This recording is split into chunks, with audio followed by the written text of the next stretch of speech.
Hannelore Schmatz. Hannelore Schmatz was a German mountaineer who died on the 2nd of October 1979 during her descent from Mount Everest in Nepal. Schmatz had successfully reached the summit, a major achievement at the time. But Everest does not measure success at the top. It measures it on the way down.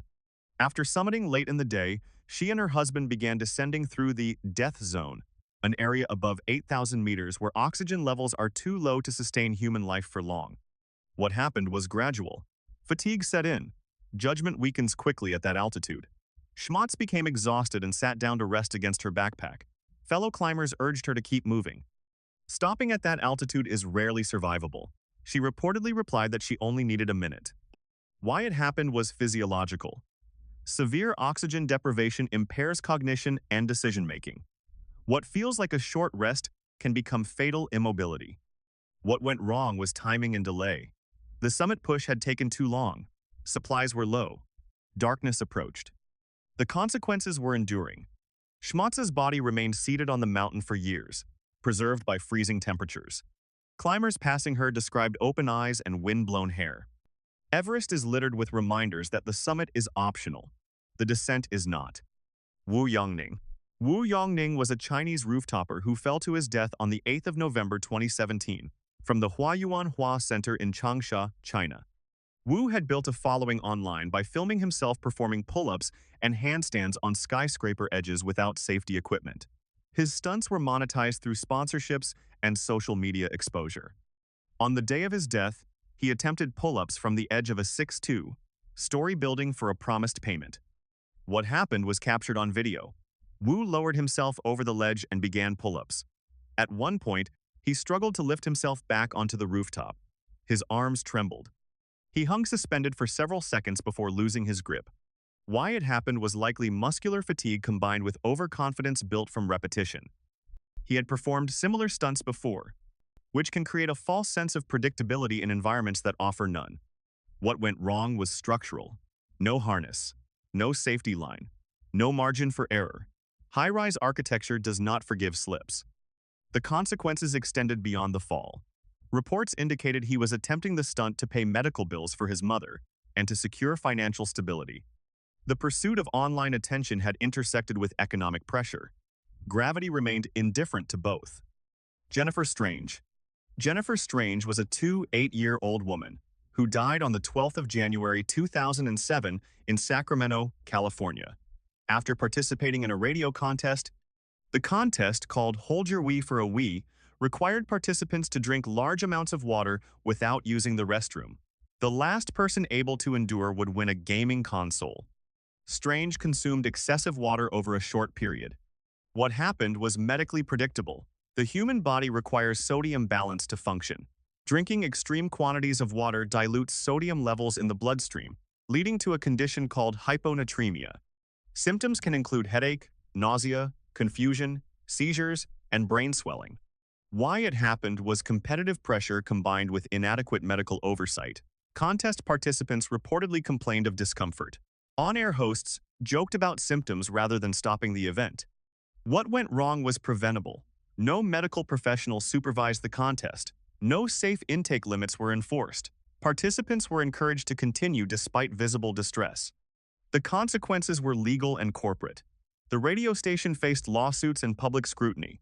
Policies around contest safety tightened in many broadcasting organizations. Strange left behind children. The prize was valued at less than $300. The imbalance between risk and reward was clear only afterward. Garry Hoy. Garry Hoy was a Canadian lawyer who died on the 9th of July 1993 in Toronto, Canada, after falling from a 24th floor window. Hoy was attempting to demonstrate the strength of the building's glass during a tour for visiting law students. He had reportedly done this before running at the window to show that it would not shatter. The glass itself did not break. What happened was a structural failure of assumption. When Hoy ran into the window, the glass held, but the frame gave way. The entire window assembly detached from the building. Hoy fell 24 stories to the ground below. Why it happened was rooted in overconfidence reinforced by repetition. Previous demonstrations had succeeded. Each success reduced perceived risk. Structural engineering tolerances are finite, but familiarity can create the illusion of invulnerability. What went wrong was not the glass alone.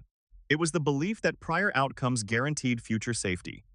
The demonstration blurred the line between controlled explanation and physical stunt. The consequences were immediate and fatal. The incident became widely cited in discussions of risk, normalization, and human error.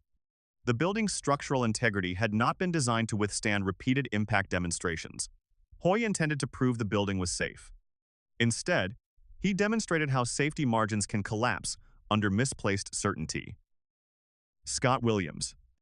Scott Williams was a 35-year-old teacher who died in July 2009 in Brighton, England, after being collected by a garbage truck while sleeping in a dumpster. Williams had been drinking heavily with a friend and became separated late at night during heavy rain. Seeking shelter, he climbed into a commercial waste container and fell asleep. What happened followed routine procedure. Early the next morning, a garbage truck collected the dumpster and emptied it into the compactor. The driver did not check inside before activating the mechanism. By the time workers at a waste facility discovered his body, it was too late. Why it happened was a convergence of vulnerability and automation. Alcohol-impaired judgment.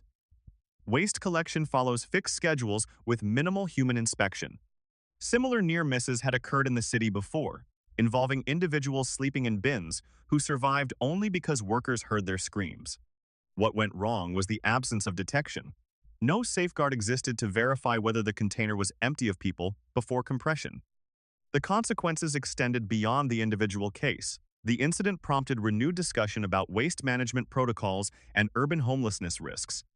Williams' death illustrated how ordinary systems, functioning exactly as designed, can become lethal when intersecting with human fragility. Tyreek Riley. Tyreek Riley was a 15-year-old teenager who died on the 12th of March, 2015, in Brooklyn, New York, after attempting to jump between rooftops. Riley and several friends were on the roof of a residential building. The gap to the neighboring rooftop measured roughly 10 feet. For trained athletes, such a distance may be manageable. For untrained teenagers, it was uncertain. What happened lasted seconds. Riley took a running start and leapt. His trajectory fell short. Instead of landing on the adjacent roof, he dropped into the narrow space between buildings and fell multiple stories. Why it happened was imitation without preparation. Online videos often present rooftop jumps as controlled and repeatable. What is not visible is training, environmental assessment, and risk calculation. What went wrong was misjudgment of distance and consequence. Gravity does not scale with confidence. The space between buildings offered no recovery. The consequences were final. Emergency responders arrived quickly, but could not reverse the injuries sustained in the fall. The event became a cautionary example within discussions of youth risk behavior influenced by digital media. The jump required only a few steps. The fall required none. Remi Lucidi. Remi Lucidi was a French urban climber who died on the 27th of July, 2023, after falling from a 6'8" residential tower in Hong Kong. Lucidi, known online as Remi Enigma, had built a reputation for scaling skyscrapers around the world without authorization. On the evening of his death, he entered the Tregunter Tower complex, reportedly telling security he was visiting a resident. CCTV later showed him moving toward the upper floors alone. What happened in the final minutes was partially reconstructed from witness accounts. A domestic worker inside a top-floor apartment reported hearing frantic knocking on a window. When she looked out, she saw a man standing on a narrow exterior ledge. He appeared distressed. Police were called immediately. Why it happened likely involved miscalculation and entrapment. High-rise facades offer limited space for repositioning. Once outside the barrier, options narrow quickly. A single slip becomes irreversible. What went wrong was access without margin. Unauthorized climbs remove safety systems by design. No harness, no backup, no support team. The activity depends entirely on grip strength and balance at extreme heights. The consequences were immediate. Lucidi fell before emergency responders arrived. His death renewed debate over urban exploration culture and the incentives created by social media visibility. The skyline offers perspective. It does not offer forgiveness. David Harrison. David Harrison was a 20-year-old parkour enthusiast who died on the 22nd of August 2018 in West Palm Beach, Florida, after suffering severe injuries from an electrical shock during an urban climb. On July 29, Harrison and friends were exploring structures in a downtown area. During a maneuver near a building, he made contact with electrical equipment carrying high-voltage current. What happened was instantaneous. The electrical surge caused immediate collapse. He was transported to a hospital with extensive trauma, including internal injuries and neurological damage. Despite weeks of medical intervention, his condition did not improve. Why it happened reflects an underestimation of hidden hazards. Electrical infrastructure is often exposed in urban environments but not visibly marked as lethal. Unlike height-related falls, electricity offers no visible warning and no gradual escalation. What went wrong was proximity to active systems without awareness of voltage risk.